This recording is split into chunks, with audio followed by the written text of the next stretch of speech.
Picture this, it's October 1942. You're in the middle of the vast, unforgiving Egyptian desert. Two massive armies are dug in, staring each other down along a line that stretches from the sea all the way to the impassable Qattara Depression.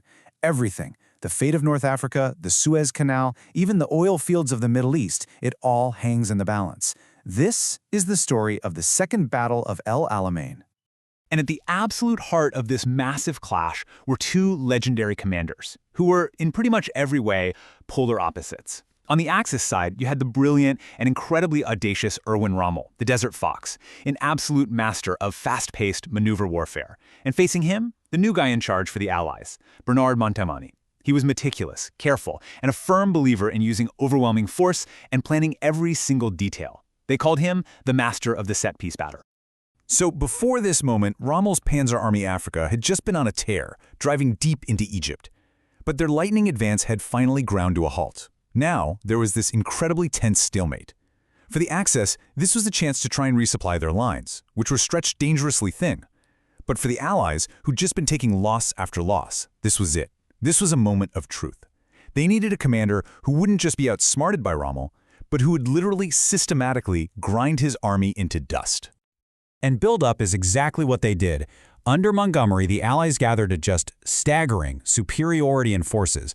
I mean, just look at these numbers. They had almost double the number of men and nearly double the number of tanks, including a whole bunch of brand new, powerful American Shermans. This wasn't going to be a fair fight. Montgomery was making sure of that. This was going to be a battle of overwhelming brute force. But Rommel, well, he knew he couldn't win a straight-up slugging match. He was way too clever for that. So what did he do? He turned his entire defensive line into one giant death trap. He created what everyone started calling the Devil's Gardens, these huge, deep minefields packed with 500,000 mines. The whole thing was designed to funnel any attacking force into pre-planned killing zones, whereas anti-tank guns could just pick them apart. So how do you beat a death trap? Well, Montgomery's answer was a masterpiece of deception. Before a single shot was fired, he launched Operation Bertram. It was brilliant. They built a fake water pipeline to make it look like the attack was coming much later and further south. They disguised tanks as harmless supply trucks. They built up fake supply dumps, only to swap them with real ammo and fuel in the dead of night. The whole idea was to keep Rommel guessing. Where and when is the real blow gonna fall? Okay, so now we get to the opening of the battle. Montgomery had absolutely no illusions about this. He knew it wasn't going to be some quick, flashy victory. He actually told his commanders to get ready for a dogfight, a brutal, grinding battle of attrition. The plan wasn't to outmaneuver the enemy. It was to systematically destroy their ability to even fight back. And his plan, which was codenamed Operation Lightfoot, was classic Montgomery. Super methodical.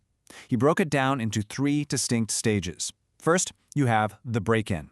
This is where the infantry had to go in and clear paths through those Devil's Gardens. Then, the dogfight. That's where the armor and infantry would pour in and start to crumble the deep Axis defenses. And finally, the final breaking, where they'd exploit the breakthrough and, hopefully, destroy the enemy army for good. On the night of October 23rd, under a full moon, the desert just erupted. 1,000 Allied guns opened fire all at once in this terrifying, deafening barrage. As the infantry pushed forward into all that smoke and dust, they quickly realized the Devil's Gardens were even worse than they'd imagined. Progress was just agonizingly slow, and the casualties started piling up with every single step. The shock of that initial attack created absolute chaos on the Axis side. In all the confusion, one panicked Italian unit sent a completely bewildered message back to their headquarters. They claimed they'd been, and this is a direct quote, wiped out by drunken Negroes with tanks. Now, it's obviously a shocking piece of language to our ears, but it perfectly captures the total pandemonium and confusion that was happening right there on the front line. Now here's a really interesting twist. The Desert Fox himself, Erwin Rommel, wasn't even there. He was on sick leave back in Germany when the whole thing kicked off. He had to rush back to the front, and when he got there, he found his army in a truly desperate situation. They were being battered by constant attacks, they were on half rations, and they had critically low fuel reserves. He basically walked right into a nightmare. So after a week of this brutal, attritional fighting, the Axis line was definitely battered, but it hadn't broken. Montgomery decided it was time to stop chipping away and deliver the final blow. He planned a new operation called Supercharge. It was a concentrated, all-or-nothing assault designed to punch right through the German and Italian defenses, no matter what it cost. And the Allied commanders knew exactly what they were asking of their men. General Freyberg, who was leading the New Zealanders, grimly compared what was about to happen to the infamous charge of the Light Brigade, a near-suicidal charge straight into a wall of guns. But, as he put it, our armor must do it. There was no other way. And so, they did it. At dawn on November 2nd, the 9th Armored Brigade rolled forward. 94 tanks advancing directly into the teeth of the Axis anti-tank gun screen. A deadly line of German 88s and Italian cannons just waiting for them. The price they paid was horrific. Within just a few hours, 70 of those 94 tanks were burning wrecks on the sand. The brigade was almost completely wiped out, but they had done their job. In their unbelievable sacrifice, they had smashed a hole clean through the Axis line. Rommel saw the breakthrough immediately. He knew his army was on the very brink of collapse. He started making plans to withdraw, to pull back and save his men. But then, a message arrived, directly from Hitler. The order was simple, it was absolute, and it was completely insane. Stand fast, there will be no retreat. It was to be victory or death. Hitler's order was basically a death sentence for the Panzer Army. Allied tanks just poured through the gap they'd created and started engaging Rommel's last armored reserves. This clash became known as the hammering of the panzers. Trapped, unable to retreat, under a constant rain of shells and bombs, the very core of Rommel's tank force was systematically hunted down and destroyed.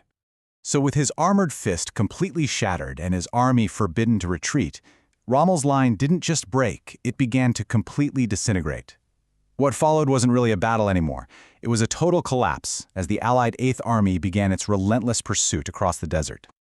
And in that chaos, some units fought on to the absolute bitter end. Rommel himself, in his own diary, paid tribute to the Italian Ariete Armored Division. They were completely surrounded and destroyed while making a desperate last stand. He noted their exemplary courage as tank after tank was wiped out. Finally, on November 4th, after seeing the total annihilation of his Italian infantry divisions, Rommel made a fateful decision. He openly defied Hitler's stand fast order. He commanded a general retreat, saving what little was left of his army and beginning a grueling 1,500-mile fighting withdrawal all the way back across Libya. And with that, the battle was over. It was a clear, decisive victory for the Allies, but it came at a really heavy price. The Allies suffered over 13,000 casualties and lost hundreds of tanks. But for the Axis, well, it was a complete and utter catastrophe. They lost the bulk of their army. Over 30,000 men were taken prisoner, and pretty much their entire force of tanks and artillery was gone. So what's the big takeaway here? Why was Alamein so significant? Just days after the victory, Winston Churchill gave it the most fitting tribute it could have. It was the first major land victory for the Western Allies in the entire war. It was the moment that turned the tide in North Africa, and, as Churchill so famously put it, it wasn't the end, it wasn't even the beginning of the end, but it was, perhaps, the end of the beginning.